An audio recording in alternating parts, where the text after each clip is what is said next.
Hi, I'm Peter Tragos, host of the Lawyer You Know podcast and YouTube channel. The saying goes, everyone hates lawyers until you need one. Well, I'm here when you need one to answer your questions and give you insight that you didn't know you needed. Along with my partners, Pete Sardis, the professor, who has a finance and business background, and George Tragos, my dad, and the consigliere, a criminal defense giant, we can answer any questions you have. Hi everybody, Pete Sardis here for the Lawyer You Know, and today we are talking about episode 8, the final episode of the Hulu miniseries, The Dropout, entitled Lizzie. But before we do that, as always, if you enjoyed the episode, give me a thumbs up. If you've enjoyed this series, please subscribe to our channel. And as always, leave me questions and comments below. I know you all know this, but I'm obligated to provide my legalese disclaimer. I'm going to talk about this episode and I'm going to give you information about what's true, what's not true, and what's true-ish. So if you haven't watched it yet, you don't want me to spoil it, stop the video now and come back later. The rest of you, let's get on it. Okay, let's set the stage. It is October of 2015. John Carreyrou's expose has published. Everybody in the world that had any interest in Theranos already knows that there are problems at Theranos. So what is going on in the company? Elizabeth Holmes, Sunny Balwani, frankly, everybody is on the phone talking to board members, investors, business partners, that this is not true. The story that John Carrey wrote is a fabrication. The people that are providing information to him are disgruntled employees. They don't know what they're talking about. Don't worry, everything is fine. Nothing to see here. And really, this is true. What wound up happening is they did contact every board member, who was, of course, horrified the day after this story came out.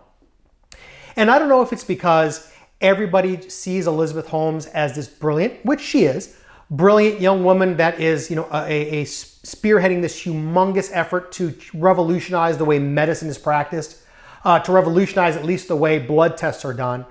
If it's because it's a Silicon Valley startup and these kinds of companies are notorious for returning humongous returns on investment, I don't know what it is. But it looks like everybody just kind of lines back up and keeps on chugging. They, even in the face of information that absolutely contradicts everything that has been told to board members, investors, business partners, they continue to plow forward as if everything's okay. In fact, Elizabeth Holmes and Sunny Balwani and some others contact every board member, every investor, and it really, nothing changes. Everybody continues forward. Nobody backs away at this time. So a huge, I think, credit to Elizabeth Holmes and Sunny Balwani's ability to calm people down and sell the story, to sell the dream to these folks. The next thing in the episode that happens, and I think is the catalyst to why we are where we are in Theranos now, is Erica Chung becomes frustrated and she sends a letter to the Centers for Medicare and Medicaid, basically saying that there's a problem in the lab. This is what I consider the start of her whistle blowing. I mean, legitimately, this is when she actually put Theranos in the eyes of federal regulators. So what happens? The Center for Medicare and Medicaid is this organization within the government, and their job is to ensure that medical payments that are going for doctors, lab work, pharmaceuticals, whatever medically necessary for their Medicare and Medicaid patients is vetted and is accurate, and things are going the way they're supposed to be doing, and that the billing for these things is also legitimate. That's what this Centers for Medicare and Medicaid does in part. What happens is Erica Chung sends over a letter which requires the Center for Medicare and Medicaid to investigate to ensure that the allegation is not true. And I think we see it in a great light when this obscure average guy shows up at Theranos and says, "Hi, I'm from the Centers for Medicare and Medicaid. I need to see your lab." That's pretty much what happened. They just showed up and said, "Hey, need to see your lab. Got this complaint. Need to just confirm that it's either accurate or inaccurate. That's all we need to do." I believe the Hulu writers, again, phenomenal job, guys, did a great job of kind of imparting to the viewers that this guy shows up and all of a sudden everybody's upstairs in the executive office going, "What are we going to do? Somebody's got to talk to him. You should talk to him. Maybe we should talk to him together." The lawyers, "No, you shouldn't say anything." "Okay, you're right. You do it." "Me? Yeah, you." I don't know if it really worked out just like that, but that's a true-ish representation of, I'm sure, what happened when this guy just walks in off the street and wants to see the lab at Theranos. The CMS investigation, was the catalyst that brought down Theranos, at least from the perspective of the government jumping in for criminal prosecutions for the civil issues that happened after this all broke. Let's talk about what the CMS report did. And what I'll do is I'll actually attach it for you so you can read the entire report if you wish. The Centers for Medicare and Medicaid published a report. It came out in April of 2016, so it took a while, all right? And this report basically said, the people running the lab are unqualified. There is a gross failure in Theranos' management of the lab. There are unlicensed technicians that are confirming lab results that are being provided to medical practitioners and their patients. And because of that, the Centers for Medicare and Medicaid determined that the Theranos lab is an immediate threat to patient safety, and they shut the lab down effective immediately for 2 years. Now, to be fair, all of that is true. Now, what isn't true is that it shut down Theranos. What really happened, and the writers did say this in the episode, it was kind of a quick blurb. It was only one of the 2 labs that Theranos was running at the time.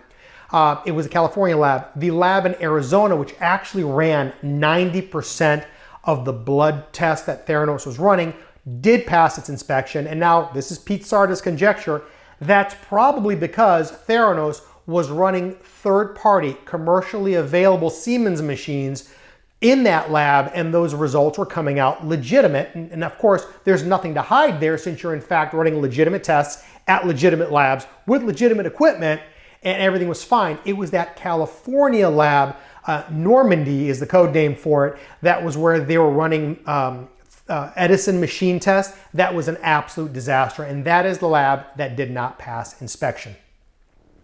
Let's shift gears for a second and talk about how that affects George Shultz. We see George Shultz a little bit before this part of the episode, and he is again in his living room talking to his grandson, and Tyler writes down what he wants to tell his grandfather because he is so nervous to tell him what he has to tell him. And George Shultz doesn't let him finish, says, I know it was you. I know you're the one talking to Theranos. And do you understand that you're going public doesn't mean you're going public. You're making me go public. It's my name you're putting out there. And Tyler says, well, it's my last name too, Dad. But I get George Shultz's point. George Shultz's point is, at least at this point in history, when you said Shultz, the Shultz family, you meant George Shultz. You meant the diplomat. You meant the guy that brokered peace throughout the world. Because he's the one that everybody knows who he is. And of course, he is somebody that is a spokesperson for Theranos. He is somebody that is on their board. So he recognized that whatever you do, grandson, is going to come back on me. I'm going to have to deal with your mess. Now, the question I'm going to ask you guys is this. We all know that Elizabeth Holmes is an intelligent person. Obviously, you didn't get to Stanford if you're stupid. Part 2 about it is we knew she had a way with at least old white men, because apparently old white men stepped in lockstep. People that are powerful, people that are intelligent, people that are, monsters in their own fields. Rupert Murdoch, multi-billionaire. George Shultz, former diplomat. He brought down the Iron Curtain, for communism, for God's sake. We're talking about huge personalities. How are these people all just following like sheep behind Elizabeth Holmes? And from George Shultz's perspective, is he invested in the company? Yes. Is he being paid $150,000 a year to sit on the board? Yes. Obviously, does he have faith in the company? Of course he does. But at what point, and this is what I want from you all, at what point do you not listen or dismiss your own blood, your son, your daughter, in his case, your grandson that comes and says, Grandpa, I work in this lab. I'm looking at what's going on. The technology doesn't work. It's a sham. At what point do you say, maybe I should have some faith in what my grandson is saying and go do some more research, as opposed to dismissing him? Publicly saying that he has no idea what he's talking about, and just taking the side of Elizabeth Holmes and Theranos, obviously the company that you're backing, and completely disregard what you're hearing. That's the part I guess I still don't understand, because if my daughter, my wife, my business partners came up to me and said, hey, Pete, we're in there every day and this is what's going on there. I would at least hope that I would have the semblance to say, wow, maybe we got a problem here. Maybe I need to go over there and look at something myself. Again, you tell me what you think. Would it happen to you? Do you think it would happen to you? Would you be fooled? I don't know. Let me know your thoughts on that particular topic. But the next set of events that occurs in the miniseries is we see Sunny Balwani on the phone, and he's talking to what obviously we learn is a lawyer. And did this happen? Absolutely. At this point, everybody's running for their lives because Sunny Balwani is also not stupid. He's been in business. He understands how these things work. He understands what the meaning of a federal regulator shutting down your lab really means for a company in the biomedical or in the healthcare industry. And this is, I think, the great representation of the relationship between Elizabeth Holmes and Sunny Balwani coming to a catastrophic end. It is poetic, in my opinion. This is Shakespearean stuff. This is Romeo and Juliet, where he says to her, do you understand what could happen here? Nobody likes you for you. They follow you because there's something in it for them. And now that there's not something in it for them, they're going to turn on you. And he tells her while she's in the car something to the effect of, we're going to die together as Theranos is imploding, but where are you going to live? Because the house is in my name, so you better figure this out because at the end of the day, I'm not taking the fall for you. Another bit of poetic justice I find in this particular clip is when Sunny Balwani is talking to Elizabeth Holmes and she's in her blue Tesla and he's talking to her, and he basically says the exact same thing that the prosecutors put out on Tuesday before the jury. And what he says is, I worked 6 years, day and night to help you, and I'm sad about where we are. That is the actual quote on the text message that came out in the trial. And that is what Sunny Balwani's character says to Amanda Seyfried, who's obviously playing Elizabeth Holmes in this scene. I think that's just poetic that is what the writers picked up on to put in this scene. Great job, guys. I mean, you guys hit this one nail right on the head. And what all this culminates to is the Today Show episode. Let's talk about that for a second.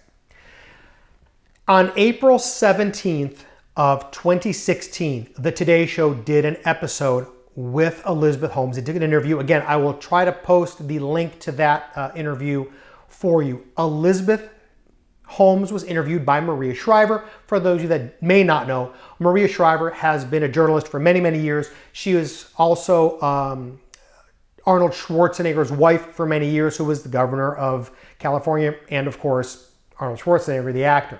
So she is the one that does the interview with Elizabeth Holmes. And she goes in there and it's the famous interview of, well, what do you think? And it's Elizabeth Holmes basically saying, I'm devastated. And Amanda Seyfried, I think, nails it. Because Elizabeth Holmes was told right before she goes on the camera by her mother, by the lawyers, because at this point, nobody knows what to do. It's, hey, go out there and be honest and be, tell them the truth and, take some responsibility for this, and just be yourself. Well, that's really an interesting comment because she has not been honest. She has not been forthcoming. She has not been herself the entire time she has been the Elizabeth Holmes of Theranos. And she goes up there and does the interview. And again, you'll see the real interview and you saw it in the episode, or you'll see it in the episode.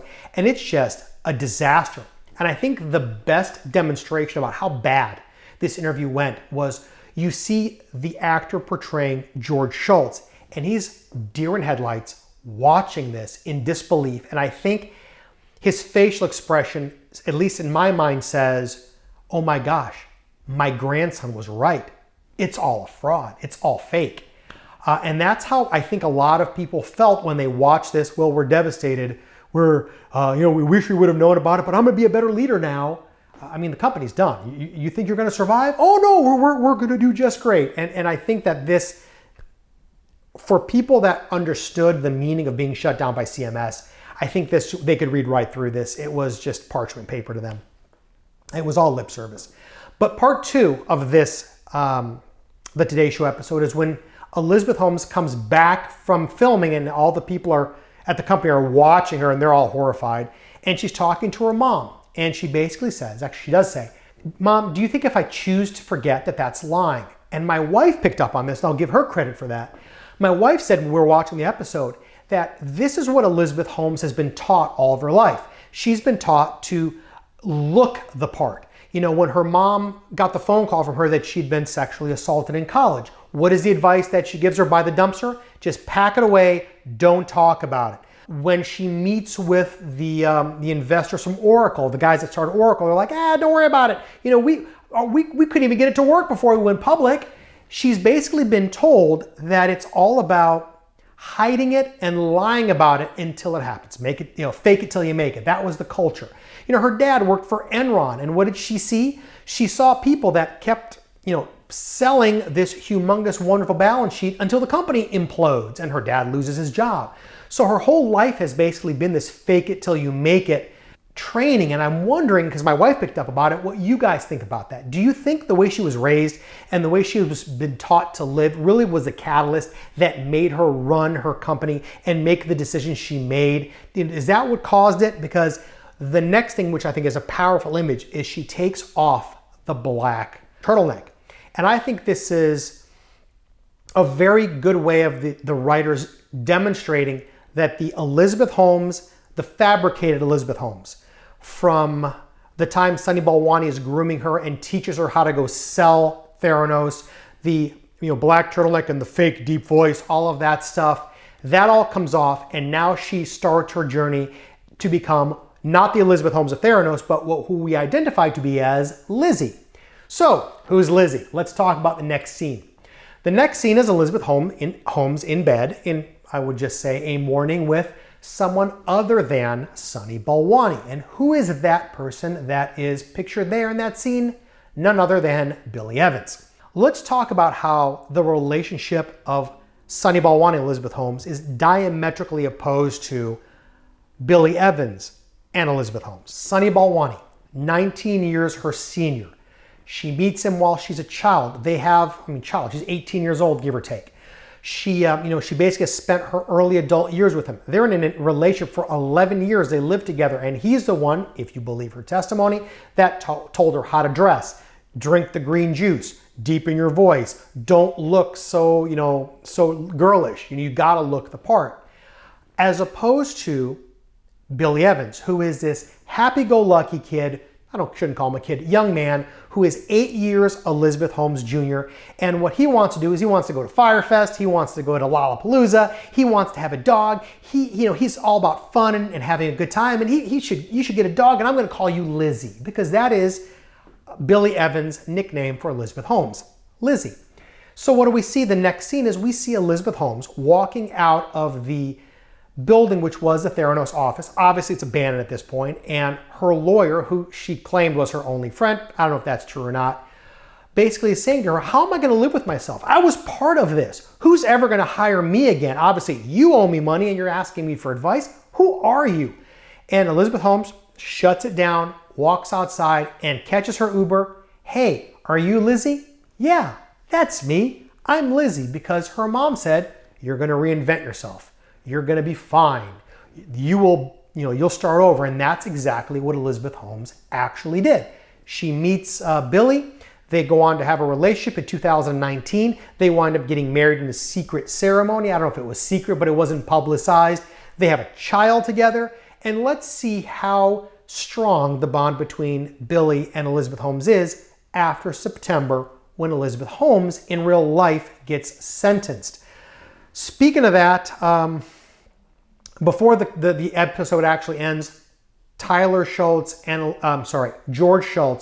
goes in to see Carew and gives him the letter, basically publicly acknowledging that Tyler was right. I believe needs to be said is different than apologizing to his grandson.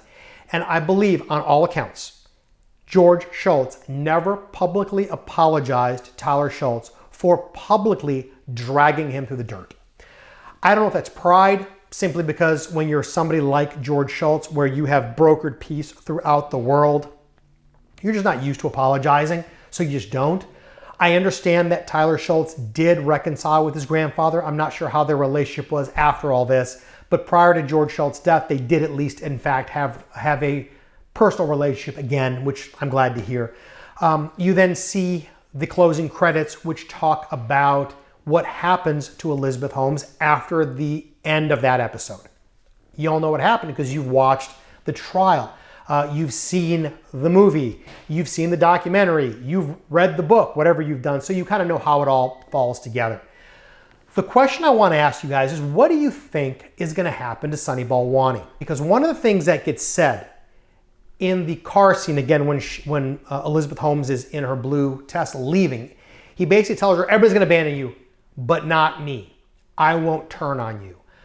Do you think he's going to turn on her? Do you think he's going to take the stand and testify it was all Lizzie's fault? It was all her idea. I didn't do anything. Obviously, the defense is that she was in charge of all this stuff and he was just an investor like everybody else and was duped just like everybody else. Do you think he'll stand by her? I don't think so, but you tell me your thoughts. Also, let me know what you think is going to happen between Billy and Elizabeth when, presumably in September, she goes to prison for a long time.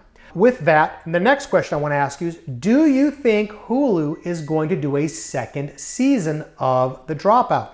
Do you think they're going to kind of take it from sentencing or what's happened after the conviction, they're going to do the trial and move it forward? Or do you think they're just going to leave it on a high note and walk away from it? I'd love to hear your thoughts. But regardless, we are still covering Elizabeth Holmes' trial. I'm going to give you some updates in that series when the sentencing memorandums come out, when we get to sentencing closer to September. We are also still covering the Sunny Balwani trial. Big stuff happened. You can see that video also. But for now, thank you for joining us on this series for Hulu's miniseries, The Dropout. If you've enjoyed it, give me a thumbs up. If you've enjoyed this series, subscribe to our channel, watch our other content, and as always, leave me questions and comments below. And thank you very much for joining us. Hope to see you soon. Thanks for watching this episode of The Lawyer You Know. If you like this content, please share it with your friends. Make sure you subscribe to our page and like our videos. If you want some interaction, get in the comments and we'll be sure to get back to you. If you want to know any more information about our firm or this page, you can find out in the description or visit tragoslaw.com. We post multiple times throughout the week, so make sure you hit that bell so you can get the notification and not miss out on the next episode.